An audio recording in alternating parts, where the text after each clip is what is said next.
Szerbusztok életeim, Erzsi vagyok a CBA-ból. Igaz, hogy még csak tegnap találkoztunk először, de már annyi érdekeset írtok rólam, hogy csak na. Én nagyon örülök, hogyha beszélgetünk. Csak így tovább, édeseim, én nagyon szívesen veszek minden építő jellegű kritikát. Úgyhogy gondoltam, válaszolok személyesen a hozzászólásaitokra, jó? A legviccesebbeket választottam. A Luvnya a reklámban kimeríti a vizuális környezetszennyezés fogalmát. Igen, drágám, a környezetszennyezés az nagyon fontos kérdés.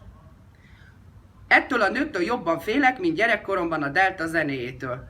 Édesem, te is féltél tőle, én annyira féltem tőle, de tőlem nem kell félni, hisz tudod. Nekem nem lett a kedvencem, és mellesleg, ha valaki a kasztástól kér életviteli tanácsokat, inkább menjen orvoshoz, mert nagy bajban lehet. Igen, aranyom, ezt már akartam mondani, hogy menjetek orvoshoz, hogyha baj van. De ne kérjetek tőle zsömlét, a zsömle eladáshoz én értek.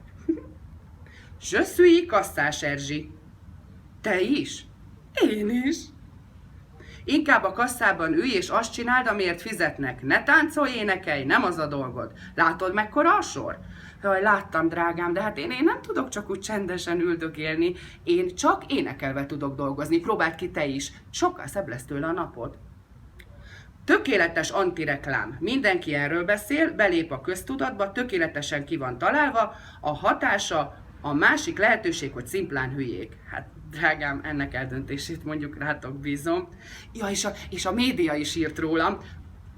Brutális, agygyibbasztó, pusztító, sokkoló, nehéz megszólalni utána. Az év legirritálóbb reklámja.